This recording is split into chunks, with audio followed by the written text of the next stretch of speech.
back to the channel, folks. Today's session, we are going to transform a raw warehouse data into analysis ready data, one of the most powerful features Excel using the Power Query over here, right? You can see on the screen, I have warehouse master, supplier master over here, product master. These are the entries available, orders entry, inventory, and the last one, this is the returns items over here. Okay, and this is the shipment over here. This kind of a supply chain data I have available over here. What we're gonna do over here is we're gonna use the powerful function, which is a Excel Power Query over here. How supply chain professionals, data analysts prepare the data before creating any kind of dashboards or maybe the report. Okay, by the end of this video, your data will be clean, standardized, and ready to show for the development for dashboard. Okay, here as I've told you, these are the tabs we're gonna use it. Okay, I'll just open up this once again. I'll simply open up this particular file and you can see this file has been open over here. Cool. Told earlier, every worksheet represents a different business processes. Together, this sheets for a complete warehouse and logistic management system. Okay. So as I've told you here in the warehouse system, what I have. So here I can see in the warehouse master over here. Let's quickly understand our data before we start cleaning it. Okay, these are the columns over here. This is the warehouse ID, warehouse city, okay, state, and capacity, and the last one is the manager. Okay, what we're gonna do over here is before loading anything into a Power Query, I always recommend converting your data into a Excel tables. To do that, what we have to do, we either press a Ctrl T from our keyboard, or at the top there is an option available, insert and table over here. Okay, this particular time we're gonna use this insert and table option, and later on piece we're gonna use the shortcut keys over here. So always remember, the shortcut keys will really help you to make your life easy, okay, and make you business ready over there, right? I said my table has a headers and we got the table over here. Perfect. And at the top I will rename this to make sure that what exactly it is. Let's say warehouse underscore master. Okay, so this is the name I have given for this particular table over here. It becomes a table warehouse basically. So whenever I search this here, warehouse master, I can see this entire range automatically get select as and when I do a is equal to sign over here. Cool. And that's how if I pull this result out, I will get this result like a table warehouse for supplier, table supplier, okay, product for product supplier, so on and so forth. Okay, likewise I'll apply the same logic for rest of the others. Okay, like this for supplier as well. Press Ctrl T. Let's say my table has a headers and this will say table supplier. Okay, enter, click on this option, press Ctrl T. Perfect. And at the top I will say product, again table underscore product. Perfect. And then for orders, press Ctrl T once again. Okay, let's say table underscore orders. Okay, let's press this as well, Ctrl T. And inventory, we need the inventory as well. In table form, let's add the inventory over here. And here shipments, press Ctrl T once again. And at the top, table shipment. Okay, this time it's a shipment. Okay, it's not a inventory, it's a shipment basically. Okay, so add as a naming basically. Press Ctrl T.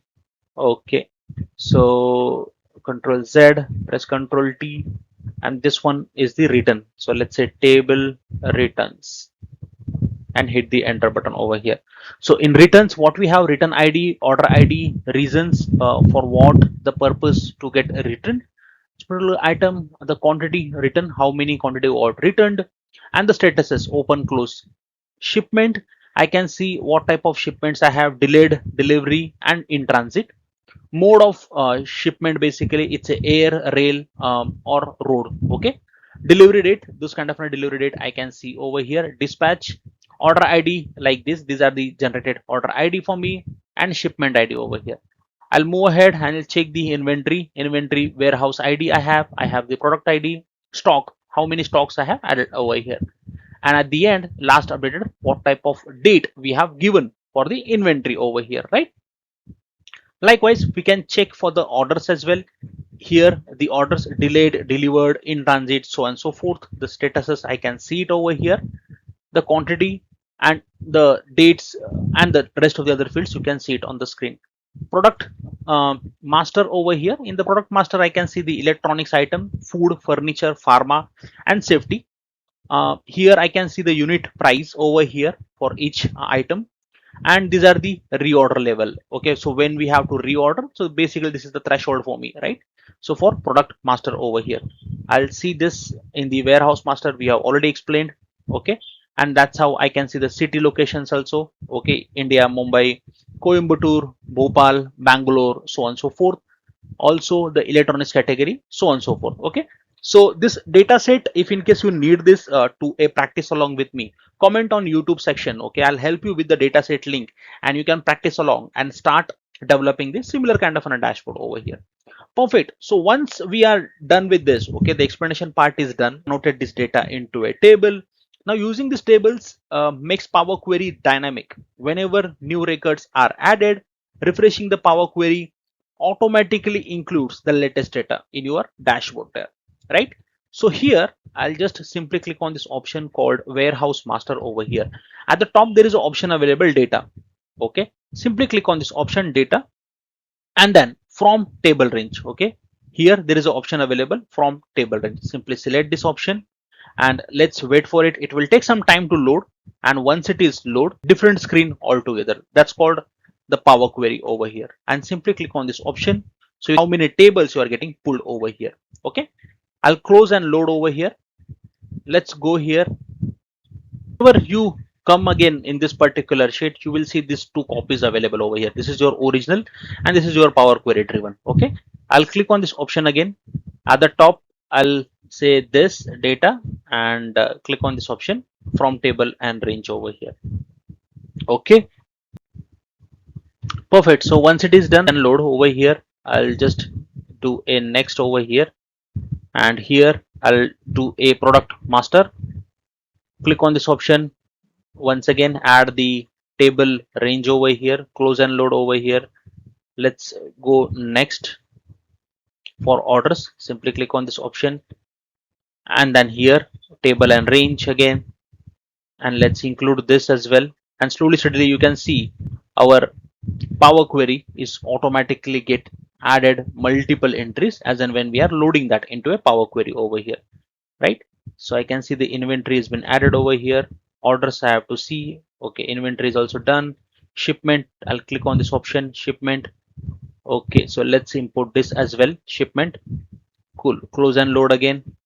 Let's go next, and this one is the returns over here. Okay, so how many numbers of tables we have imported, we gonna see that over here. Okay, so here I can see 1 2 3 4 5 6 7, right? Close and load over here. I'll just double check over here how many I can see it over here, right? 1 2, let's do a 3 over here, 4, right? 4 is done, 5 6, and at the end it's a 7 over. Sevens are automatically get loaded over here, and you can see on the right hand section as well, this loaded has been shown over here, and this is the preview, you can see it over here. Okay, Power Query, so simply click on this option, query, and edit query over here. Okay, so let's go back to the Power Query over here. Okay, so inside the Power Query, it's called as a ETL engine. Okay, built inside the Excel over here. ETL stands for extract, transform, and load. Instead of manually cleaning the data every month, we can automate this process entirely. The PQ warehouse. Okay, Power Query warehouse over here, and I have renamed this. Okay, you can rename it like this, and at the right hand side you can see this query setting where your steps get recorded automatically, right? And at the top you can see these options available: home, transform, add column, and view over here. So view is basically to check what type of errors is available over here. We can use this column quality option. right here. Okay, if in case it's not really turn that on for you, you can simply click on this option and you can just see what type of errors has been added over here, right? Add column, basically you can add the column, and as and when you need the custom columns or maybe any kind of an M code you want to write and get the insights, you can definitely do that using the add column option over here. Okay, likewise we have the transform also. There is an option available, home over here. Okay, so basic navigation like a Excel, what we see, right? You see this data is imported over here. The important part as a data analyst, you always have to check that the data type is accurate. Okay, so if it is not, then you have to just change this data type over here. Okay, this is in number, this is in text. Okay, so let's keep it in text. Perfect. And here I can see this is in appropriate data type over here. Likewise, I'll apply it for the same logic for rest of the others as well. So here I can see this is the 1.2, which means the point decimal has been applied over here. If in case you want to keep it in percentage, you can simply click on this option and you can change that, but I don't really need that. I'll keep it like this. Table product over here, I'll see the products over here. If it is not really shown over here, unit price, you can change this in a currency format. Okay, so let's change this in currency format and replace the current one, and that's how I can see beautifully has been value has been applied over here. Likewise, I'll go here, table orders over here, just do a right click over here, and status is perfect. Inventory how much? This many, right? Shipment. Okay, so let's go here, right, and there's nothing to be shown, and that's how I can see the overall items available over here. Perfect. So data types, sometimes this data types get automatically validated by Power Query. Okay, but you have to always go manually and check that what type of data types has been applied for your specific data. Okay, always verify your data types. Incorrect data types can lead to a incorrect pivot tables calculations and a dashboard at the end. Okay, so if in case you need to use the trim clean function, okay, definitely you can use that and add that, right? I'll go here, okay, and I'll check the warehouse option available. This option, because we have the spaces available over here. So let's double check if it is additional spaces are given over here, because it's at the end will cause the problem for our dashboard. The format clean over here. Okay, so clean has been applied over here, and if in case you want to apply any other spaces, so okay, so if in case any additional space, you can simply use that clean and trimmed over here. Likewise, you can do it for here as well. Okay, format trim.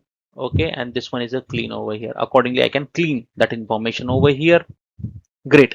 And extra spaces often causes a duplicate values. Okay, like Mumbai sometimes is written like this, but sometimes you can see the Mumbai plus space there, right? Looks identical, but Excel treats them as a differently. Cool. And suppose you want to use the proper case, you can definitely use the proper case as well over here. Whenever it's needed, I'll simply click on this option. I'll add the capitalize each word over here. Okay, and let's see if in case anything impacted, right? Likewise, you can apply the same logic here as well for the name. Here I want to add the first name. Okay, the should be capital over here. So this is how I have applied the capitalized each word over here. Likewise, you can check for the rest of the other values as well. According to me, rest of the others are fine. Okay, there is a no issue as such. We are working with the very clean data over here, so there is a no issue as such. Okay, but you have to always verify as a professional data analyst, folks. Okay, if in case there is a duplicate, okay, so you have to always make sure that you are removing a duplicate. That's really needed, and those remove duplicate options is truly important. So I'll just simply click on this option, and here I'll select this. So let's say remove duplicate, right click over here, and I can see the remove duplicates items has been gone over here. Likewise, I'll just double check over here. If in case there are duplicates, right click over here, and then let's say remove duplicate. Perfect. I'll apply the same logic for product ID as well. Remove duplicate, because duplicate is truly important, because at the end whenever we do a calculations, right, those calculations should be in a proper way. That's what we are ensuring, that we are removing a duplicate properly. Okay, sometimes there are errors as well. First you have to identify the errors. Okay, what type of errors it is, If it is really through a formula driven, you can simply repair the formula and do it. But if it is in unnecessary errors, you can simply right click over here and remove the errors as well. Okay, those are the examples. You can see it over here. Now once it is done, I'll simply click on this option, close and load over here. Okay, and let's see the result what we get over here. Cool. And once it is done, I got this final values to be shown over here.